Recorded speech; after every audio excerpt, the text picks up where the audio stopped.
యుద్ధాల్లో కంటే రోడ్డు ప్రమాదాల్లో మరణించిన వారి సంఖ్య ఎక్కువే. ఈ మాట అక్షరాల నిజం. ప్రపంచవ్యాప్తంగా రోడ్డు ప్రమాదాల్లో ప్రతి ఏటా లక్షల మంది ప్రాణాలు కోల్పోతున్నారు.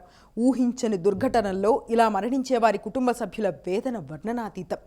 ఏదైనా ప్రమాదం జరిగిన వెంటనే ఆసుపత్రికి సత్వరమే తీసుకెళ్లే సమయాన్ని గోల్డెన్ అవర్ అంటారు. ఈ సమయంలో వైద్యం అందించగలిగితే ప్రాణాలు నిలిపే అవకాశం ఉంటుంది. కానీ దీనికి ఎన్నో సంశయాలు. ప్రమాద బాధితులను ఆసుపత్రిలో చేర్చాలంటే ముందుగా చికిత్సకు డబ్బు చెల్లింపు ఎలా అనే ప్రశ్న వస్తుంది. ఇదిగో ఇలాంటి ప్రశ్నకు సమాధానమే కొత్తగా కేంద్ర ప్రభుత్వం ప్రవేశపెట్టిన cashless treatment of road accident victim scheme 2025 మే 5వ తేదీ నుంచే అమల్లోకి వచ్చిన ఈ పథకం కింద రోడ్డు ప్రమాద క్షతగాత్రులకు ₹1,50,000 వరకు ఉచిత వైద్యం అందనుంది. మోటారు వెహికల్ కారణంగా ఏ రహదారిలో ప్రమాదానికి గురైనా ఈ పథకం కింద ₹1,50,000 వరకు నగదు రహిత వైద్యం పొందవచ్చు. 7 రోజుల దాకా ఈ సేవలు అందుకోవచ్చు. అయితే ట్రామా, పాలిట్రామా వైద్యం అందించగల ఆసుపత్రులను ఈ పథకం పరిధిలోకి తీసుకురావడం రాష్ట్రాల బాధ్యత. దీనిపై కేంద్రం సూచనలు చేసింది. ప్రమాద బాధితుడిని ఆసుపత్రికి తెచ్చిన వెంటనే వైద్యం ప్రారంభించాల్సి ఉంటుంది.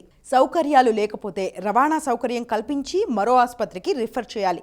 బాధితుడు డిశ్చార్జ్ అయ్యాక వైద్యం తాలూకు బిల్లులను అప్లోడ్ చేయాలి. ఈ పథకం గురించి ఖచ్చితంగా అందరూ తెలుసుకోవాలి కూడా.